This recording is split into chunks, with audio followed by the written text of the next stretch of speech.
You're watching Fugitive Red-Eye, and welcome to another book review. Today I'll be reviewing Moon Man.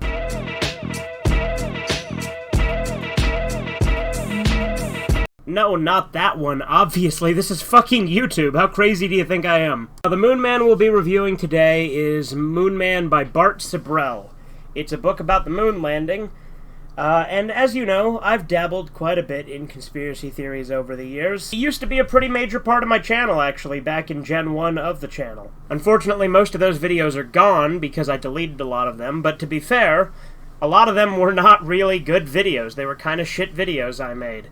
I stand by some of them, but maybe not the presentation. I myself am into a lot of conspiracy theories, right? Obviously, I listen to InfoWars fairly regularly. I don't try to hide that. So, obviously, I've heard of the moon landing conspiracy theory. Now, obviously, that one was never one that was, like, super big of a deal to me. I've periodically gone back and forth about my thoughts on it, and for a while I was kind of 50-50 on it.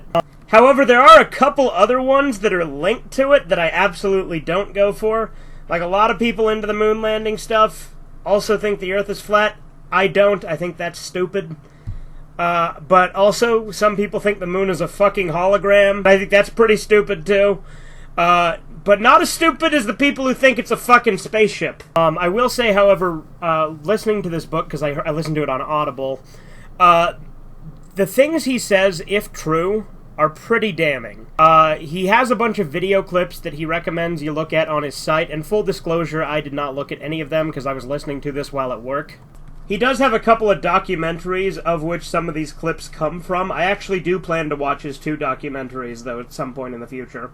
But if what he says is true, he had some footage that showed unedited stuff of the moon landing that draws into question the actual moon landing itself. Because there were things that made things appear staged, things that made it seem like they faked a delay to seem further away from the Earth, things that made it seem like the Earth, like, shot that they took, like the famous picture they took of the Earth, was very heavily staged. There's a lot of stuff with that. There's a lot of points he brings up throughout the book, like the fact that we currently can't clear the radiation belt they would have supposedly had to have cleared to go to the moon. And he points out how convenient it is, how, like, you know, over 50 years ago, they were able to do this when we can't do it now. And they did it first try with this technology. So there are definitely a lot of questions that this book does raise. There's also a lot of strange and mysterious deaths tied to astronauts and also people asking questions. And if the experiences he says he went through are true, that's pretty freaky too.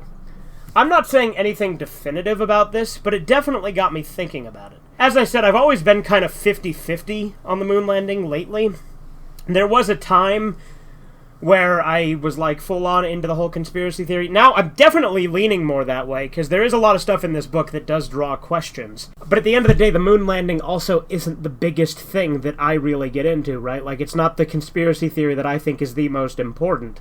Like, obviously, it would be pretty important that there's a big lie, and it's obviously important, the mysterious deaths that he attributes to this. So there's definitely a lot of questions that get raised, and it was definitely a really interesting book. So that's really all I have to say about it. I enjoyed it quite a bit. It made me think about it again, because like I said, it's not a conspiracy theory I thought about in quite some time.